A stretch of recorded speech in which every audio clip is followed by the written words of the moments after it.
ஒரு அம்மா ஒரு கேள்வி கேட்டிருக்காங்க. அவங்களுடைய கணவர் வந்து வெளியூர்ல வேலை பார்த்துட்டு இருந்தாரு. அங்க வந்து அவரு திடீர்னு இறந்து போயிடுறாரு. அப்போ அவருடைய நண்பர் வந்து அவர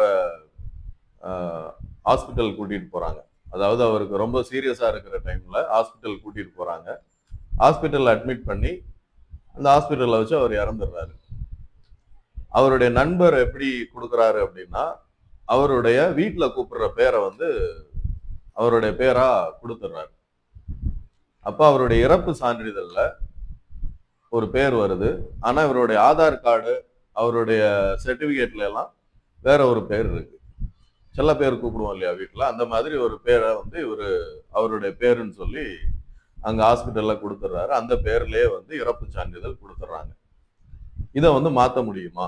அப்படின்னு சொல்லி கேட்டிருக்காங்க.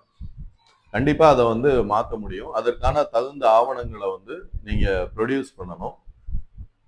அந்த ரெஜிஸ்டரிங் அத்தாரிட்டிட்ட, அதாவது இந்த பிறப்பு, இறப்பு சான்றிதழ் கொடுக்கிற அதிகாரிக்கு நீங்க வந்து ஒரு மனு குடுக்கணும்.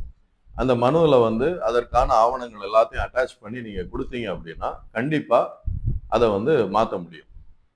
அது கார்ப்பரேஷன் ஏரியால இருக்கிறாங்களா? அந்த ஏரியா வந்து கார்ப்பரேஷன் ஏரியாவா? இல்ல வந்து நகராட்சியா?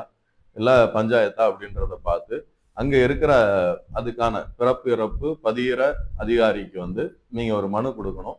அதுக்காக அவங்க கேட்கிற டீட்டெயில்ஸ் எல்லாத்தையுமே நீங்க குடுத்தீங்கன்னா, கண்டிப்பா அத வந்து நீங்க பேர மாத்திக்கலாம். அந்த இறப்பு சான்றிதழ்ல. சட்டப்படி அதுக்கான அ வாய்ப்புகள் வந்து இருக்கு.